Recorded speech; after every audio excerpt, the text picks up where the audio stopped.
Well, g'day again. Okay, as you can see, there's the Hyundai Getz. Don't know what model it is. Don't particularly care to know. But yeah, we've got the headlight out, and had a major issue with this headlight in that. Well, to start with, I cleaned the outside of the lens. They were all yellow and foggy, and I used a bit of lens cleaner that I've had sitting around for ages and cleaned it up. And then I wished I hadn't, because like the right hand one came up reasonable, pretty decent. The left hand one was all full of dirt, like not just dirt, it had mould. Like you could still see it a bit. Yeah, right down in this bottom edge, all mould growing in it. And yeah, so I took the bulbs out, and then I washed it out, put a bit of detergent in there, and I have hot water, 55 degrees. I know the exact temperature. We got regulated gas hot water here, so I can set it at whatever temperature. But yeah, I think the 55 might have been a bit too hot. So what's happened? Well, for one, I didn't get all the dirt out anyway, or the mould. I even tried. I had this artist brush and was poking that down in there, trying to get down into these bits. And still couldn't get the mould out of there. And as many times as I washed it and shook it around, couldn't get the dirt out. And now that I've got it apart, and I'll show you how I did that in a minute, but this is what was stuck in there, and it was stuck between up around this edge here, these edges, because they're sort of fairly close to the glass. Well, it's not glass, but close to the lens. And that's actually blue metal. And so it was jammed in there. And the whole of this problem comes from the previous owner, who either lost the cap or didn't bother putting the cap back on when they changed the bulb. And that is where all the dirt was also full of water, which at some point, which is why there was mould growing in there. And so you can see it through there. Even though the bulb was in it, the dirt's just going straight in there. And the other thing that doesn't help is the plastic inner mudguard's gone.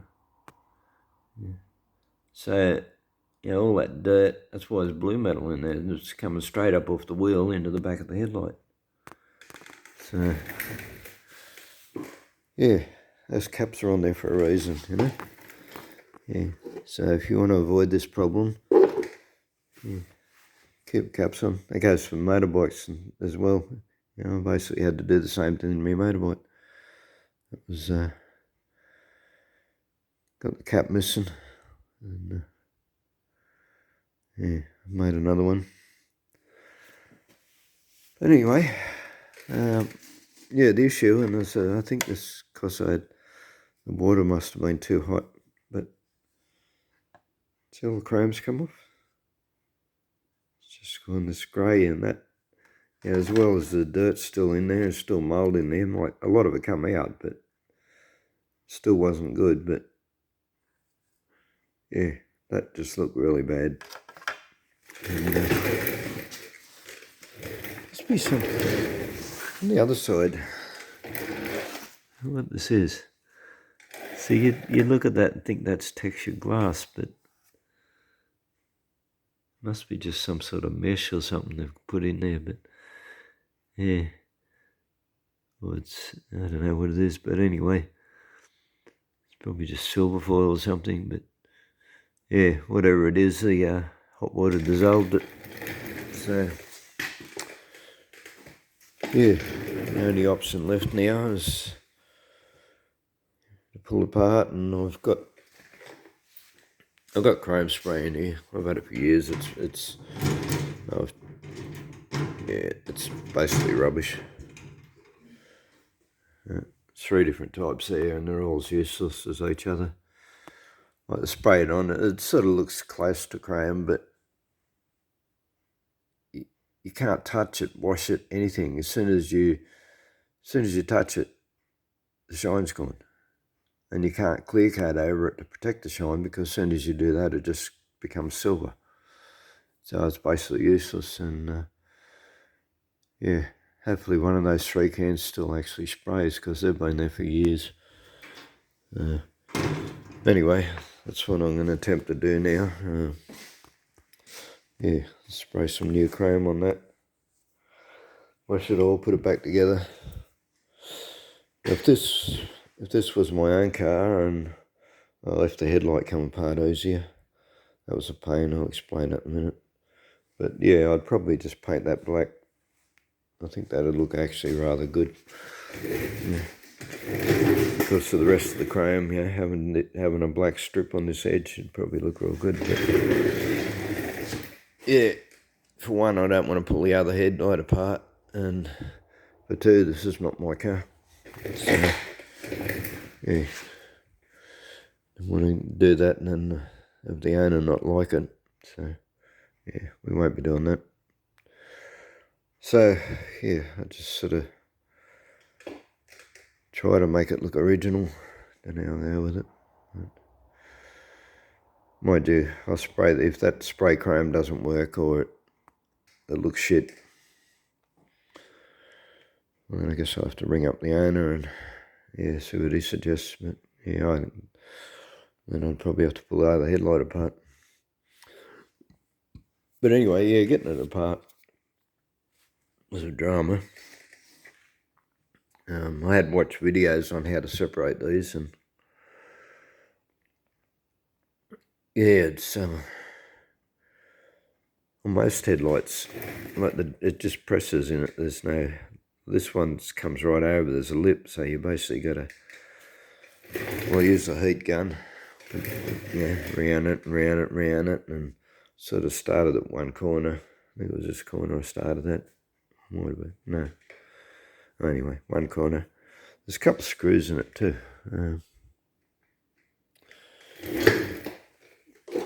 So yeah, just there and there. There's 2 screws. So yeah, don't know if the inner one does anything much, but the outer one definitely holds the lens. So yeah, there's 1 screw you have to remove. But they got these sort of clip things, and when I first looked at it, I was hoping that I could just unclip it and the whole thing would come out, but no. It was glued in, and yeah, I started firstly just with a butter knife, like this one here, like heating it, putting this under it, and trying to prise it back, but yeah, it sort of wasn't doing enough. So yeah, migrated to my spatula or scraper, so it sort of gets a wide area. But yeah, you got to be real gentle. You got to remember this is plastic, and it's, yeah, I don't know how old it is. It's probably at least 10 years old, you know. And if you put too much pressure on it, you'll crack it for sure. But yeah, so yeah, you heat it all up and heat it around and around. And be real careful, because you don't want to melt it, especially you don't want to melt the lens. Yeah, rise it up, and you keep going around until you can finally get under one corner, and then you sort of work it back. Once you get it, you know, sort of separated halfway, it comes apart fairly easily after that. But yeah, getting it to that point's, yeah, pretty major struggle, because I've got to clean all this glue shit out of here now and try and find something else to put back in there now. So yeah, I mean, this is a specialist glue, and so I'm not going to go. Yeah, for what it costs for the proper glue, you could go to the records and just buy another headlight. But yeah, said I'm not about to spend money on this. I'm basically doing this for a favour for a person, so, for a friend. So yeah, not about to spend money. But anyway, yeah, we got it to this point. So and yeah, even when you get that off, because this piece screws on, there's 2 screws holding that. Oh, 3 screws actually. 3 screws hold that bit. But then this piece here, there's a couple of screws holding that in. Yeah. One there. But it's also got these clips here. I think there's only the 2 of them, but yeah, it seems it's very tight. Like you pull these clips back, you take the screw out, and you'll be able to sort of get your fingers under this part and it'll move, but it doesn't want to come up. It's really sort of tight fit up in these corners. So and of course you don't want to put anything under there like a screwdriver or anything, or because for one you'll scratch the lens and then you'll scratch the chrome off. And so you can only sort of use your fingers. But yeah, you pull these clips out and then you just got to prise it just a little bit. Once again, if you put any pressure on this, it'll break. So yeah, if you're going to do this, be majorly careful. So anyway, as I said, we'll proceed to get it clean now, unless I can wash it out. And I'll attempt to spray some chrome on this, and if it looks like shit, I'll have to wait tomorrow and ring my friend up and think about changing the colour. But I'm hoping I don't have to do that, because that means pulling the other headlight apart as well. But yeah, it's 10:30 at night, so I won't be ringing him now. And he'll be on the piss. He'll either be asleep or he'll be pissed. So yeah, either way, I don't want to talk to him right now. Yeah. Anyway, yet another ramble on about nothing in particular, and problems that I partially created myself. But anyway, thanks for watching, and hit a like, please.